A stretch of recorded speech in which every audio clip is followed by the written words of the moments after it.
I'm Jamie. I'm here to talk about Parsley, which is a stage selective parser combinator library. I'm a PhD student at Imperial College London, formerly Bristol. And they changed the name because we just weren't feeling fancy enough. So my PhD's work is to make parser combinators great again. And here's my plan. So start with an outline. We're going to take a brief look at monadic combinators just to remind ourselves of what they look like. And then we'll go on to see what selective parsers look like. Then I'll talk a bit about optimization and analysis of deep embedded parsers, which is enabled by the selectives, or made easier, how to compile them. And then if you know anything about deep embeddings, you know that they come with a lot of overhead. So how am I going to get rid of that overhead at compile time, basically? Key point, compile time, not any of this runtime nonsense. So here's how I think the state of things are at the moment. So parser generators, they got great performance. They have like okay error messages. Their strength is how similar they are to a grammar. I think they're not particularly easy to debug, but they have great room for analysis. Hand-rolled parsers, their strength is performance. They have great error messages. They don't look anything like the grammar whatsoever. But they can be easier to debug because you can set breakpoints, you can put print statements in them, you have a lot more control. But good luck analyzing them for domain-specific knowledge. I think that's going to be pretty difficult. The way I see parser combinators at the moment is they've got okay performance, they've got okay error messages, they're pretty similar to the grammar. They're pretty difficult to debug at the best of times, and you can't really analyze them. There's nothing to do there. So here's where I want them to be in the future. I want them to be great performance, great error messages, similar to the grammar, easy to debug, with great analysis. Seems like a lofty goal. I plan on getting there eventually. Here's where I am at the moment. The performance is pretty good. There are no error messages. Looks similar to the grammar. The debugging is actually pretty reasonable. And the analysis is also pretty reasonable. And the reason why I wouldn't say I'm at great performance yet is because there's a couple of template Haskell niggles that need to be ironed out before everything scales well. So at the moment, there's a scaling problem. But it's not too bad. I will fix it. OK, so let's start thinking about parser combinators then. Hopefully, you've all met them. If not, then hopefully you're convinced to use them by the end. Parser combinators have these sort of primitives.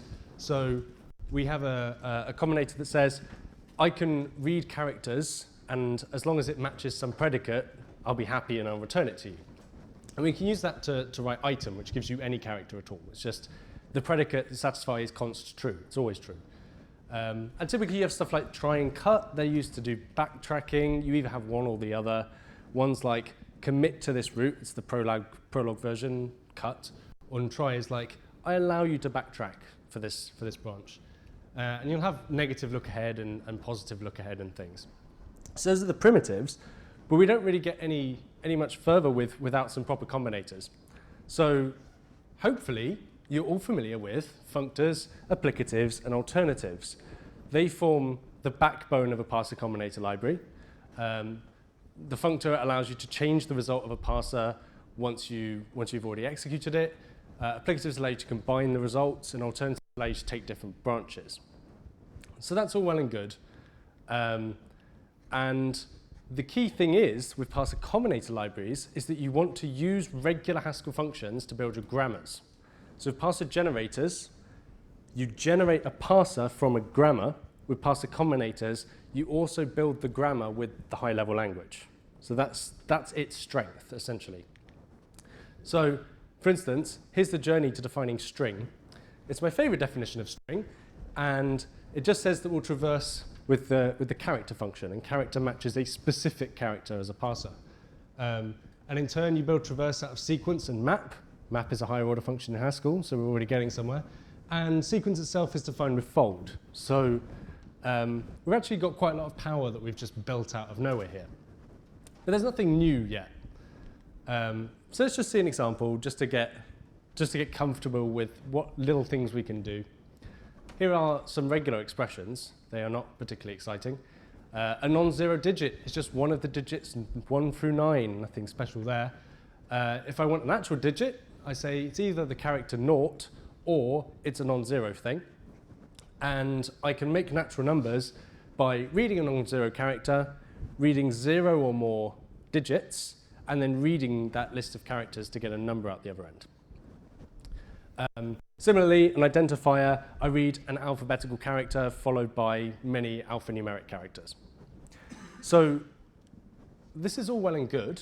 This is regular expressions. If we wanted context-free, we can just put some recursion in there and everyone goes home happy. We can't get any context sensitivity at the moment. So that's lost. If we want context sensitivity, we need monads. Now, if you've been paying close attention, you'll be noticing I've been writing operators in orange. Bind is not in orange. There is no bind. Bind does not exist for my parsers. But what bind says is that given a parser that returns some A, I can use that A to make a new parser and carry on doing that. It allows us to look backwards at old results, essentially.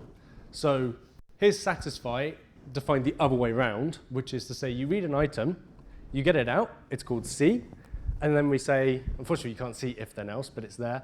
If f of C holds true, then we just return it, otherwise we fail. And similarly, an identifier is, you read your identifier, V, if it's not a keyword, then return it, otherwise fail. We don't like this. But these are examples of fairly lightweight context-sensitive grammars. So I can factor out that little pattern into something that looks a little cuter. I call it filter. And it basically says you take a parser, and if the result matches the predicate, we'll carry on with it, otherwise we'll fail. And I can implement that with bind, and hopefully you'll be able to see that things will now look like this. Satisfy is an item filtered with a function, and an identifier is an alphabetical character, some alphanumeric, and it's all filtered by not being a keyword. Okay, great. So they seem wonderful. Why do we care about selectives? What's wrong with them? Why don't I like them? So here's the story. We were eliminating overhead with compile time staging. What does compile time mean? We can't have dynamic values. So this is a problem. And let me elaborate on that a little. So I have P, I bind, and something comes out. I don't know what it is yet. I do a bit of running, and out pops an X. And that X gives me a Q back. Now I know what I'm doing. But the point is that X is a runtime value, and that's the problem.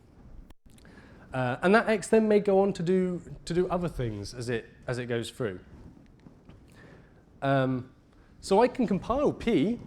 There you go. I've made some noughts and I've made some ones, but I still don't know what's on that right-hand side until runtime gives me a value back. And that's the problem. I'm stuck. So there is hope in the world, and it came in the form of this year's ICFP paper about selective functors. And what a selective functor is something that sits between applicatives and monads in some sense. And they presented it in their paper with select, which conditionally applies that second F. So it's like, if I have to, I can run the other one, but I don't always do it. I prefer an alternative, an equivalent definition called branch. So if we have something that returns either an A or a B, and we know how to turn A's into C's, we know how to turn B's into C's, then depending on which one of those came out, I will use whichever one corresponds to it. And it will do the rest of the work, and we all go home happy. We get a C at the end. So what's the difference? Well, the difference is, in bind signature, this function, and you've got to think of functions a bit like black boxes. We can't really see inside them. If I give you a function f, you can't tell me what it does. This function generates structure, which is the problem. We can't be generating structure at runtime. That's the whole thing that caused the issue. The other ones, they are structures that we already know about, and we just don't know which one of them is picked. That's a better problem. So notice here, this is the original bind version of filter, And there's orange stuff in the grey box. This is bad. No orange stuff in the grey box. With selectives, the orange stuff leaves the grey box. So now we have the exact same combinator, but in here is just some decisions we want to make, and we don't really care about that. But crucially, the rest of the structure is on its own. And that's really important. So it's like this. It's like we have a P. We know it can result in Q's and R's. We just don't know which one happens. But in some sense, that's a lot better because we can still analyze things and we can still work out what could happen. So I'm happy.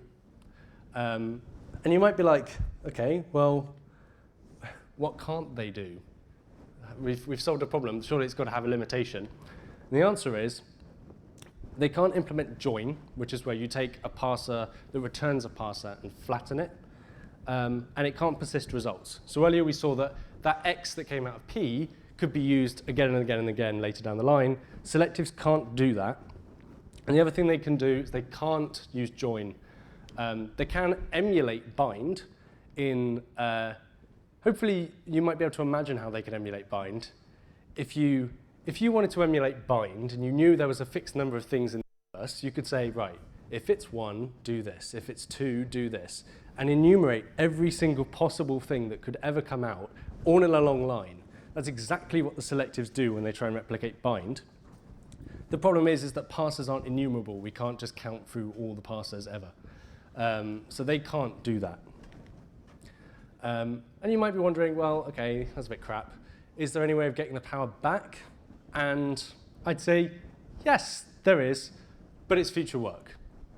So I won't talk about it. OK, so that is the first part. That's what are stage selective libraries. What are they actually doing? So the question is, now we've got all the static analysis that we could do, what are we actually going to do with these things? So what I mentioned was that Parsley is a deep embedding. So what that means is, like if you have megaparsec or you have parsec, the parsers come along and the combinators actually do things. They actually get some job done. Parsley parsers don't do anything at all.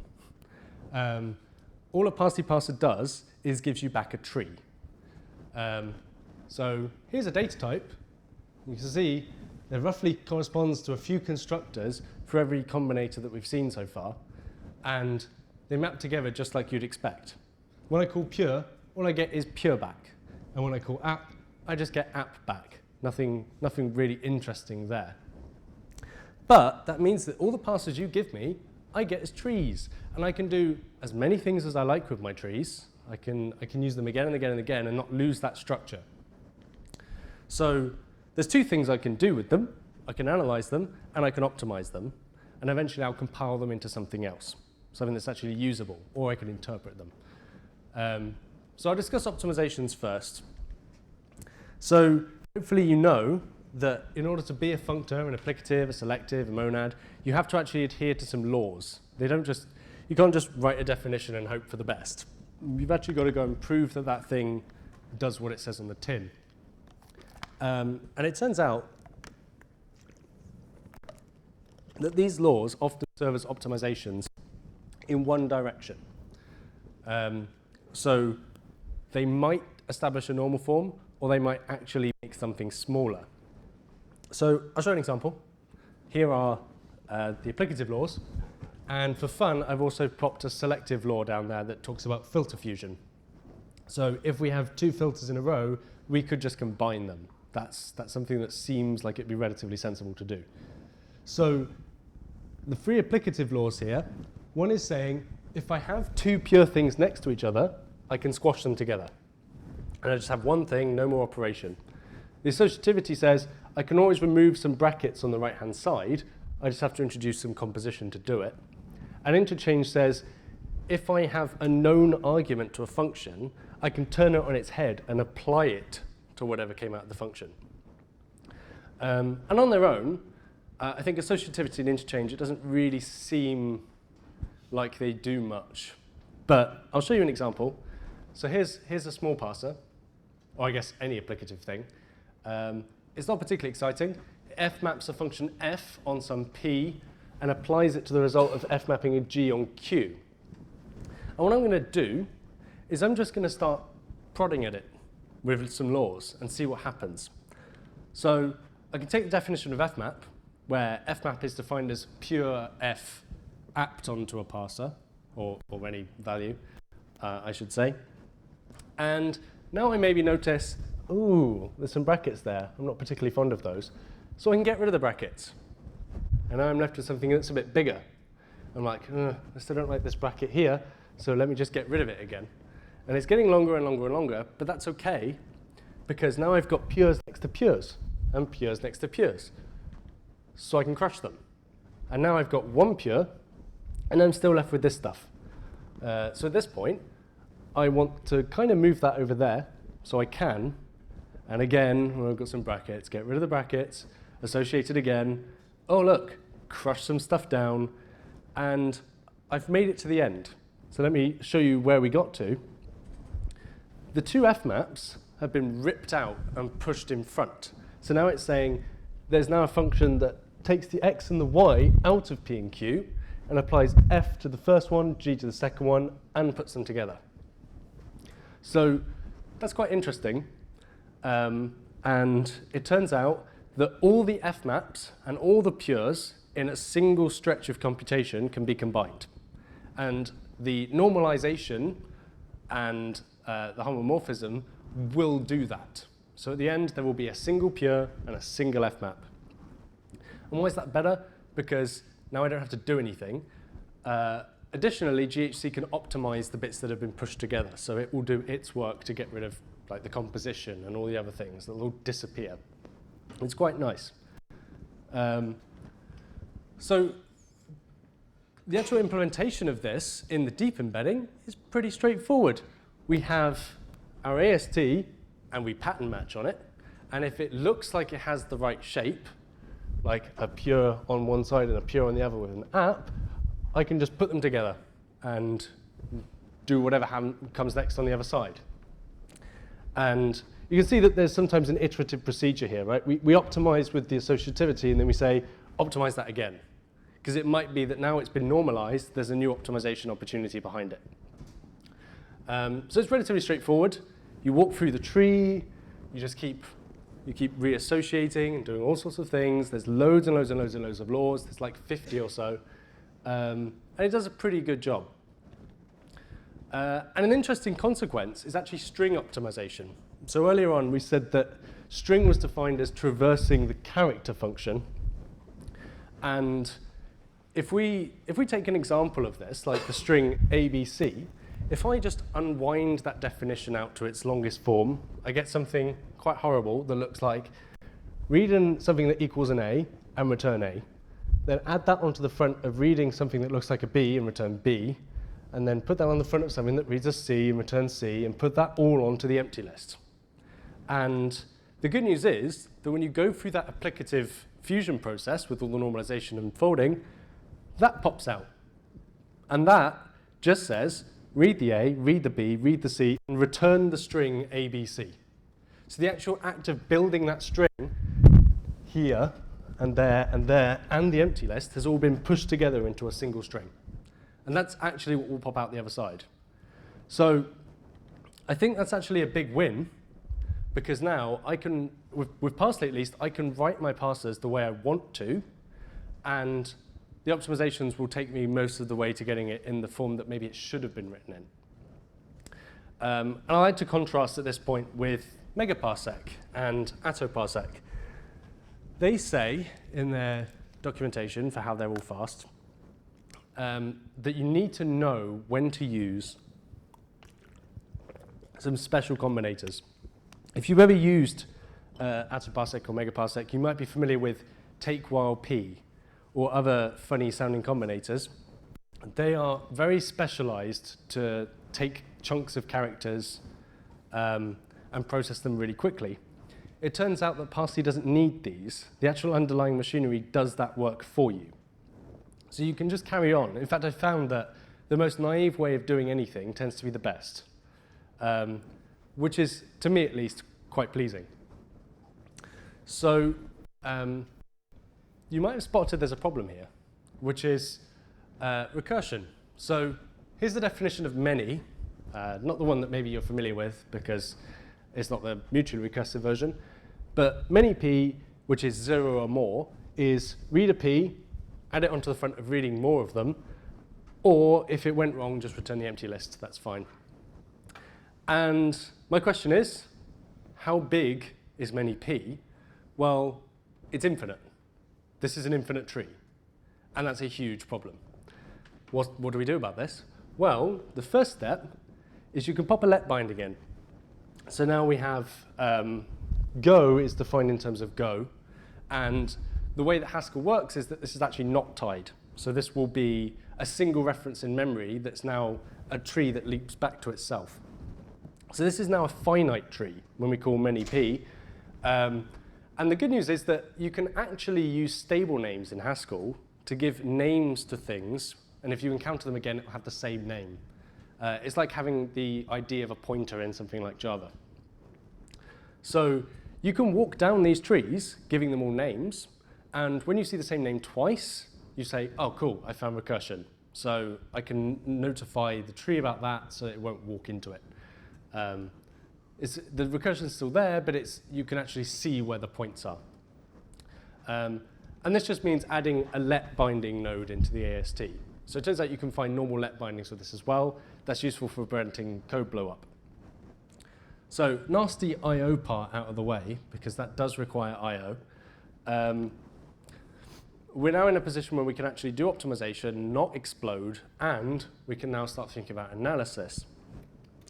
So at the moment, I've thought about 4 different types of analysis, and here they are. There are many more. I'm sure there's probably a countable number of different analysis things that you can do. The things I want to focus on for now is stuff like dependency analysis, termination analysis, consumption, and backtracking. And I'll explain a bit about what I mean by each of these things. So the first type of analysis I can do is dependency. And that says, when I have all these parsers, I can try and work out which parsers depend on which other parsers. And there might be a sensible order in which to compile them that reduces the amount of code or helps them optimize and things like that. So that's quite a basic one. And it's, I think, something that a lot of compilers do anyway. It tries to put things in a better order for control flow reasons. Termination analysis is a fun one. And it's something that I think parser generators can do as well sometimes, which is they look at your grammar and they try and work out, does this grammar halt? Which is to say, given finite input and total functions from the user, are we guaranteed to stop at some point? And this might sound like the halting problem. It is the halting problem. It's a lot easier than the halting problem. The good news is that applicative structure has no decisions in it.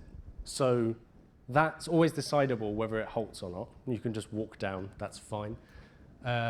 Selective structure starts to pose a problem here because you don't know which direction you're going to go.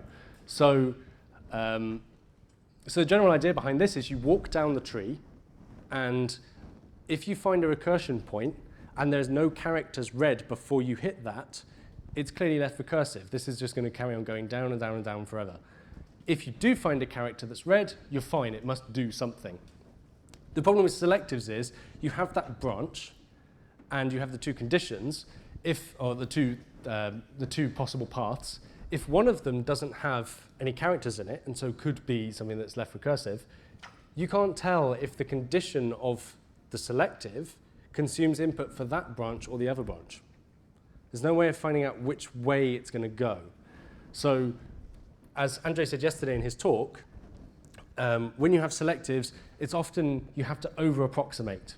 So I can say, oh, there's a chance that this might be left recursive because there's a selective in the way and I can't tell you anything else about it. But I can't properly solve that problem. And that's necessarily the case because you are touching context sensitivity a bit. The next is consumption analysis. And this goes hand in hand with what I said about fusing strings, which is Parsley has a lot of different ways of reading characters. And in some of them, it actually backs itself by an array. And so something you might hope is that if you read the string ABC, and you know you're never going to stop in the middle. If you're familiar with Parsec, by the way, if you don't have try, and you get into the middle of reading something and fail, but there is another branch that could be taken, you can follow that having consumed input.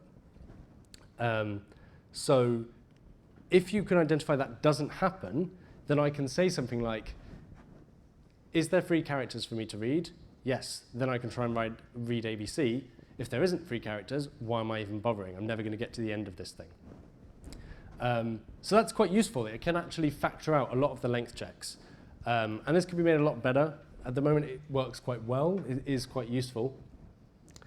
And then the final one is actually backtracking analysis. So I've mentioned that the try and cut is a bit of a prickly situation. If you're working in a cut-based language, then often the things you write are really slow, and you have to know where to put the cuts in to make it faster. If you're working in a try-based language, you have the opposite problem, which is everything's really fast, except things go wrong if you don't know where to put the tries in. And I think the key thing is that backtracking analysis should be able to warn you about where you might have missed out a try by exploring where the different branches can go. And it can try and remove tries that are unnecessary, which could give efficiency increases. And it would work the other way around, right? It would be able to warn you about extra cuts and, or I suppose, it would tell you that there's potentially cuts that are wrong and insert ones that are missing. Right, so that's playing around with deep embeddings. What I want to touch on before the final part, which is the staging, is a bit about actually how do we get this down to a thing that we're going to stage away. And I choose a stack machine. So hopefully you know that context-free grammars are, in the language sense, push-down automata. And that makes stack machines quite a natural abstraction. Remember, we don't have context sensitivity, so we don't care about that. And backtracking is also permitted. That's something to bear in mind. So what is the model for executing this thing? Well, it's a stack machine with not 1, not 2, but 3 stacks. And this is a big improvement over the previous version of this that had 5. And in fact, one of those stacks is a lie. But the first thing we have is an operand stack. If you're familiar with how the JVM works or how Python works, it's the same thing. It's the place where the values go, they get added together there, and all things happen. It corresponds to the applicative operations. Handler stacks are just like exceptions. When we fail in a parser, there might be a handler that says, I know how to deal with this failure, this is all good. And they all get pushed on there. And then the call stack is the obvious one. This is when you're doing recursion, how do you know where to go back to? Because I'm in Haskell, I can get rid of the call stack, and I can turn it into a return continuation instead. So the continuation is just chained together, and you're working in good old-fashioned CPS style. So here's an example of 2 instructions. Here's halt. Halt's a great instruction. It says, and this is a type level list, by the way. The compiler is engineered to be type safe with regards to what's on the stacks. So it says, there better be an A on the stack, and I can give you that A. Yep. Sorry, what's between the list and A? Ignore that for now. Okay. It shouldn't be seen, okay, but it is there. Push says, you gave me an X. The thing that continues on from me expects an X on the front of the X's. And so I just need the X's. I'll just put the X on front and pass it on, and everyone goes home happy. So here's an example. Push 7 halt is the machine that expects nothing on the stack and returns an int, and it corresponds to pure 7.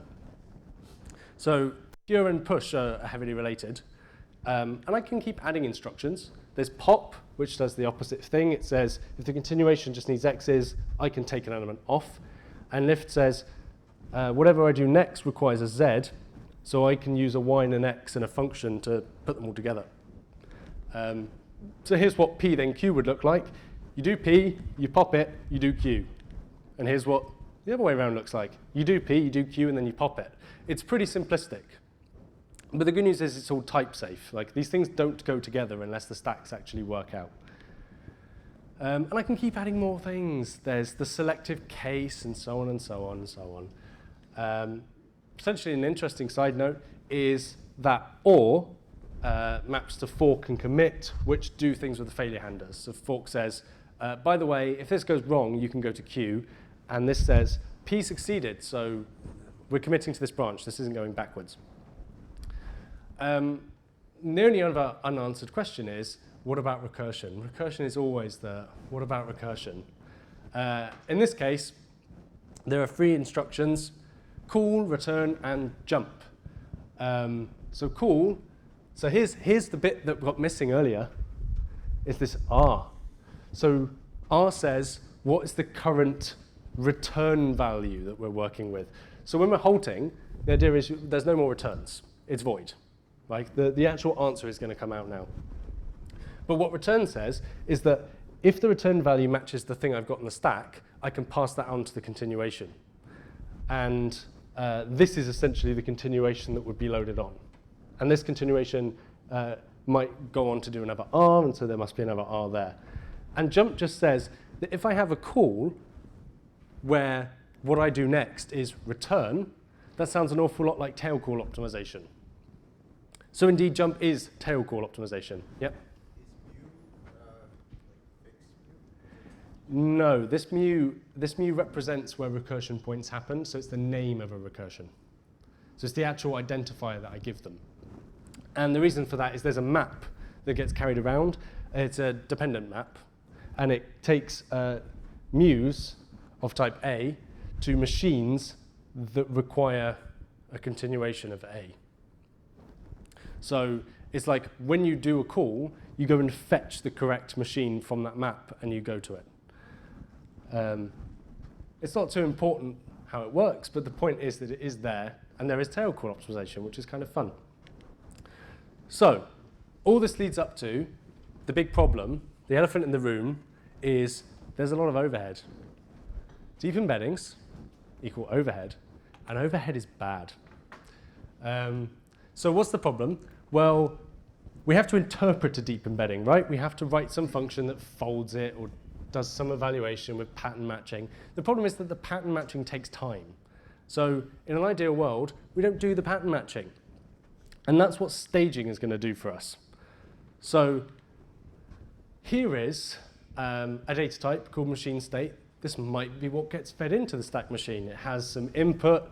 It has a heterogeneous list of x's. It has some handlers in a list. And it has that continuation we were talking about. And you might run something by giving yourself a machine, giving it a machine state, and out pops maybe A. No error messages yet, so it's just nothing. You get nothing or just a result. So this is an interpreter. Hopefully you can see that this would be an interpreter. OK, so what does staging mean? Well, we want to turn it into a compiler. So let's start by doing nothing. Just add some code. So code would come from template Haskell. So the idea is that evaluation functions like, here you go, at runtime you get this function you can call, and it can evaluate a machine with a state, and we can carry on. And the aim of the game is to reduce the amount of stuff in the code bracket. So that's stuff that has to exist at runtime.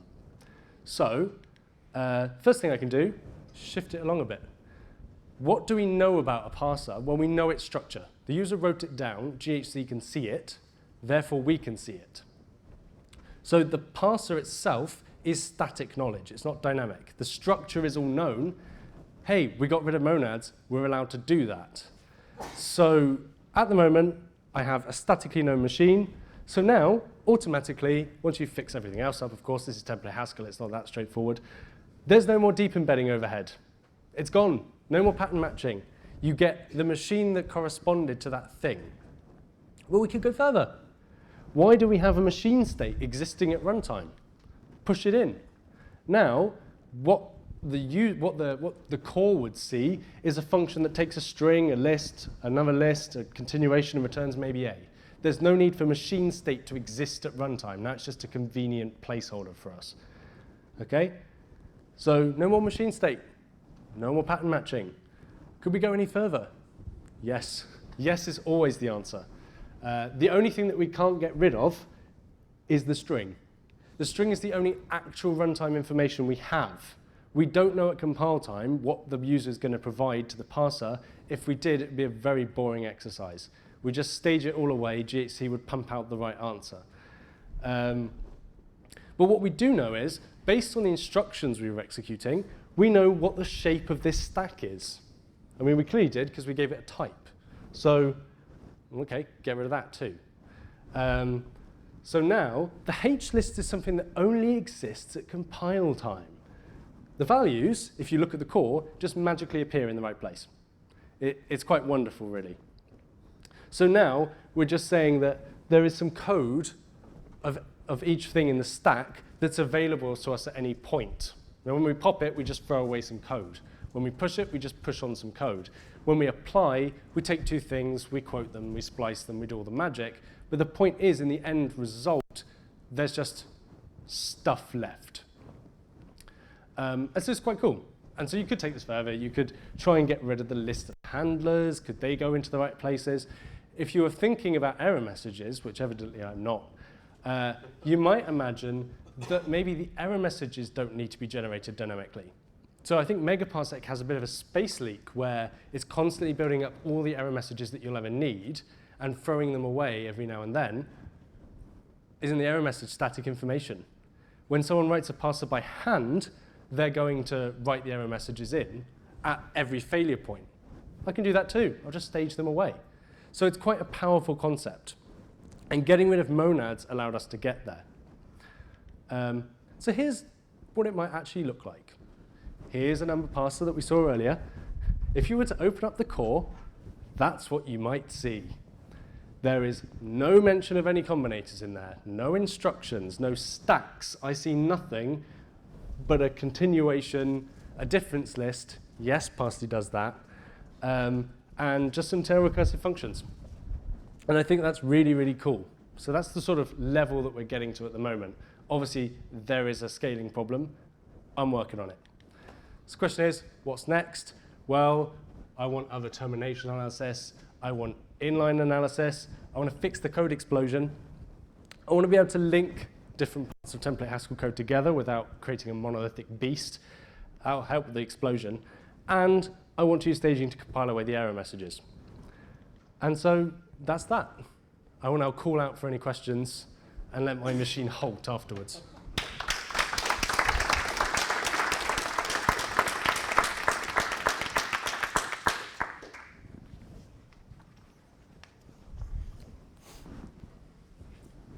Pretty cool. Where can I find the code? I can't find it.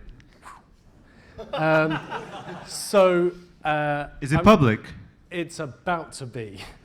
So I was going to make it public beforehand. I forgot. So it will now be public afterwards. Like I said, there's some usability issues with it at the moment. It will improve over time, but you can certainly track its progress now. I probably wouldn't recommend using it for anything serious just yet, unless you happen to have like 500 gigabytes of RAM, then you might be able to manage it. That's why my talk exists, right? Exactly. Matt has to, when he's looking down his microscope, that's my stuff. Any other questions? So arrows exist between monads and applicatives as well, and I think they were also initially used for doing parser stuff. Can you comment on that? I only just learned recently, I think at ICFP, that people had used arrows for parsing. It seemed quite wonderful. I haven't explored them enough to know whether they have the same problems as monads. Really the question is, can you generate dynamic structure with them? If you can, then they have the problems. If they don't, then maybe they don't have enough power. It's difficult to say without having played with them much myself. Huh? Then they might have some advantages then. I have a question. Okay. You had an example of a function called law that's doing the rewrites. Yep. So is the final rewrite, how much of that is from your law function and how much of that is done by GHC? So all the domain-specific stuff is done by me. then GHC cleans up the crap. So there'll be all of those composes and stuff that's been merged in. GHC knows what to deal with those. Basically, if there's a function, I can't look at it because I'm the runtime. So GHC gets those. Everything else, in theory, can go to me. And that's part of how I'll fix the explosion with the Spacely, because I'm just going to basically write a compiler inside my compiler to deal with all this myself. But yeah, that hopefully answers your question. Partly. Is that it? Oh, okay. Hi. This is a question for maybe you, maybe Matthew, or maybe somebody else on GHC, but couldn't GHC already do these applicative law-abiding optimizations itself, assuming that you wrote a lawful applicative instance? Yeah, as far as I'm concerned, it could, except the question is, did you write a lawful applicative instance? So without GHC being able to prove that, I don't think it's safe for it to assume. Odd things might start happening. You might argue, that's your own fault, what are you doing? But I think at the moment it doesn't, but correct me if I'm wrong. Yeah, it doesn't. I mean, you can write rules if you want. Yeah, you could write the rewrite rules. Yep. What is the limit? I mean, is there always going to be a use case for a parser generator, or can you do basically anything on that? Is this kind of limit? I personally don't think there's a limit. So I have, unfortunately, I lost all my benchmarks with the move between Bristol and Imperial, but I did have one parser which happy was slower. So, like, if you look at the core, Parsley generates ridiculous stuff. So it looks virtually handwritten. So I mean, generators have a bit more domain knowledge. They don't have to have the problem with can't see functions and stuff. So there's a little bit of an advantage they have, but it's like, yeah, I'd say that this could go as far. Yep. I think we are out of time. Okay, you have to find me offline. That was great. Thank you so much, Jamie. Thanks.